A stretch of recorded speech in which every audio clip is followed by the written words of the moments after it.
ارے وہ غریب سے پوچھو جس کے گھر کھانے کے لیے ترکاری نہیں ہے. جب تم انڈے پھینکتے ہو نا تو کسی غریب کو یاد کر لینا, کسی یتیم کو یاد کر لینا, کسی بیوہ کو یاد کر لینا, کسی مزدور بچوں کو یاد کر لینا, اس عورت کو یاد کر لینا کہ جس کے شوہر کا انتقال ہو جانے کے بعد اس کے بچے یتیم ہو گئے ہیں. وہ ہوٹلوں پر کام کر کر اپنا وقت گزار دیتے ہیں, اور ہلدی کے نام پر تم چمکی کھیلتے ہو, ہلدی کے نام پر تم انڈے پھوڑتے ہو. نہیں پیارے, یہ مسلمانوں کی پہچان نہیں ہے. اور میں کہتا ہوں صرف مسلمان نہیں بلکہ ہر سچے انسان کی یہ پہچان نہیں ہے جو اپنے دھرم سے, اپنے مذہب کے ڈسپلین سے محبت کرتا ہے. آج بھی آپ دیکھیں وہ خود کہیں گے آپ کو کہ میرے ساؤنڈ سسٹم, میرے اسپیکر زیادہ تر ان جگہوں پر جاتے ہیں جہاں پر رات بھر گانے بجتے ہیں.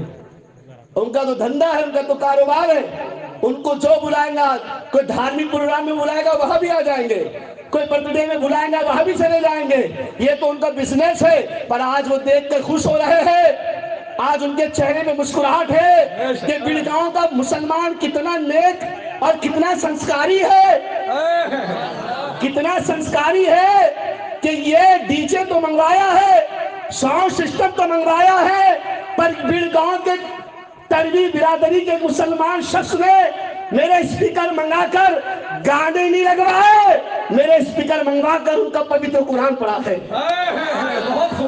ان کا اسلام سنایا ہے, نبی کی نعتیں سنائی ہے, قرآن سنایا ہے, ماں باپ کی باتیں سنائی ہے. تو میری آپ سے گزارش ہے, بیڑ گاؤں میں یہ ہمارا نوجوان, کیا نام ہے, عادل, نام بھی ہے عادل. آج تو عادل, او عادل, آج تم سب کے دل میں بس جاؤ گے.